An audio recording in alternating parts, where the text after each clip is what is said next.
Itulah dia, JKOM, Jabatan Komunikasi Komuniti, yang sepatutnya menjadi tempat untuk menyampaikan dan menerangkan dasar-dasar kerajaan kepada rakyat, akhirnya berubah menjadi alat propaganda untuk parti pemerintah. Dahlah jadi alat propaganda, jadi bahan kutukan satu Malaysia masalahnya. Apa cerita ni Prof Agus? Kita intro dulu.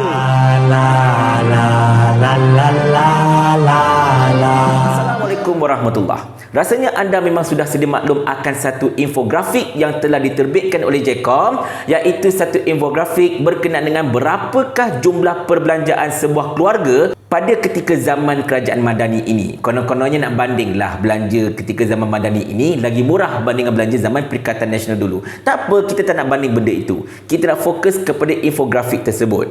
Dan infografik ini dimuat naik tidak lain tidak bukan oleh Prof Agus sendiri dekat laman Facebook beliau. Di mana kalau kita perhatikan, infografik ini menyatakan perbelanjaan untuk sebuah keluarga yang ada seorang isteri, seorang suami dan juga 2 orang anak serta dengan orang bujang. Yang orang bujang ni saya tak nak sentuh, sebab orang bujang ni subjektif. Ada yang masak dekat rumah, ada yang duk makan tiap hari kat luar. Tak ada masalah, itu dia seorang-seorang. Kita dah sentuh tentang yang keluarga ini. Kalau ikut infografik yang telah diberikan oleh kerajaan ini, oleh JKOM ini, sebuah keluarga yang ada 4 orang anggota ini belanja di berapa tahun sebulan? Belanja makanan dia untuk masakkan rumah ialah kurang dari RM400, atau setepatnya RM397.80. Bayangkan tuan-tuan puan sekalian, sebuah keluarga 4 orang anggota belanja sebulan tak sampai RM400. Lain macam betul tuan-tuan puan sekalian. Tolong beritahu saya, keluarga mana yang ada 4 orang anggota yang berbelanja barang dapur je tak sampai RM400 sebulan? Tak ada maknanya tuan-tuan puan sekalian. Untuk keluarga macam ini, RM400 tu busuk-busuk belanja yang paling stres pun 2 minggu tau. 2 minggu belanja RM400, kemudian kena belanja lagi RM400 lebih kurang untuk 2 minggu berikutnya. Takkan adalah orang berbelanja RM400 untuk tempoh sebulan bagi sebuah keluarga besar macam tu. Astaghfirullahalazim. Tapi tak apa. Yang itu kita tolak tepi dulu. Kita tengok apa pecahan barang-barang makan yang telah disenaraikan oleh JKOM untuk capai angka RM397 lebih tu. Nombor 1 dia kata apa? Dia kata ayam seekor berat 2 kilo, beli 2 ekor. Maksudnya kat sini, kalau seekor tu harga dia lebih kurang RM18.80, beli 2 ekor, dapatlah lebih kurang dekat RM37.60. And then kemudian dia suruh beli minyak masak 1 kilo, beli 2 botol. 6/9 kali 2, RM13.80. Lepas tu dia kata beli roti Gardenia Jumbo pack besar tu, beli 2, RM8.60. Okey, tak ada masalah. Kemudian dia kata beras Jasmine Super Special RM38 kampit 10 kilo tu. Okey, yang tu okey dah. And kemudian telur sepapan, dia suruh beli telur sepapan 30 biji RM14 sepapan. Dan kemudian tong gas 12 kilo RM25.80 kegunaan untuk sebulan. Itu je. Nampak tak? Itu je. So kita tanya juga, dia suruh kita beli ayam, habis nak masak ayam tu goreng bodoh macam tu je ke? Tak ada garam, tak ada kunyit. Lepas tu nak masak ayam goreng macam tu je, tak payah nak masak tom yum ke, tak ada nak masak sup ke, tak ada nak masak sambal ke, tak ada masak goreng kunyit ke? Tak ada. Barang-barang yang bawang, timun semua tu, cili-cili semua tu tak termasuk dalam perbelanjaan ini ke, pecahan belanjaan ini. Lepas tu dia suruh beli roti. Beli roti. Okey, Gardenia sampai 2 pack jumbo. Habis, kenapa tak senaraikan jam? Mana mentega? Busuk-busuk pun takkanlah kita tak nak beli TO, beli air coklat ke apa-apa ke untuk cicah roti tu. Takkanlah roti kosong macam tu je makan.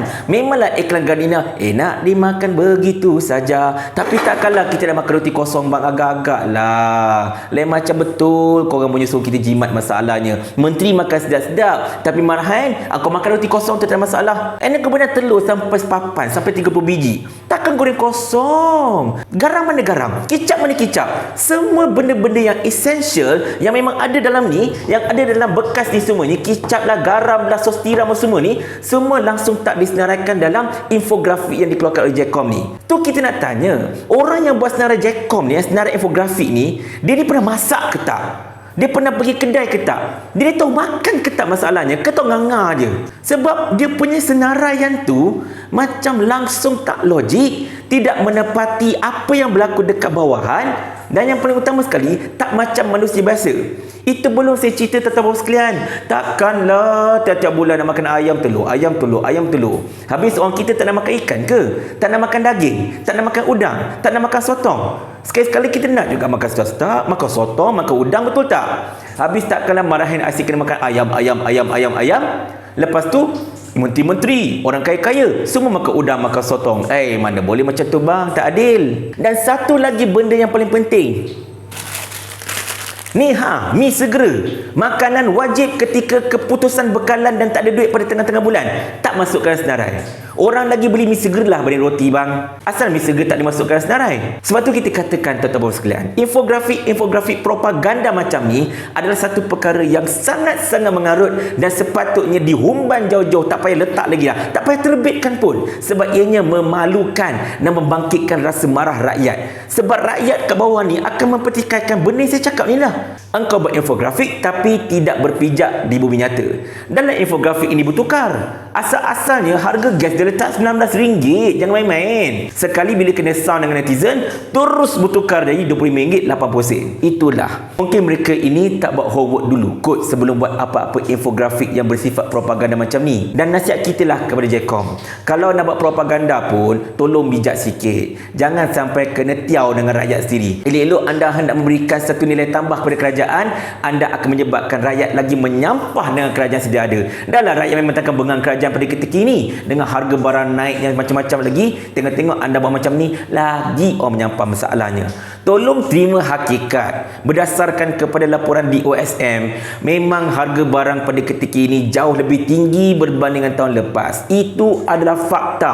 Terima sajalah dan perbaiki. Tak payah nak buat propaganda-propaganda pelik-pelik macam ni sampai mengundang maki oleh rakyat. Betul tak? Tapi itulah, kita nak tegur macam-macam pun susah. Sebab kerajaan ini kan kerajaan anda. Dan bak kata Sani Hamzan, kerajaan ni kerajaan kami, jadi ikut suka kami lah. Paling kurang aku ada formula. Ni kau ada menteri berlambat-lambat ni, satu formula pun tak ada. Otak letak dekat mana? Saya ulah. Sampai Abang Jamil mampus.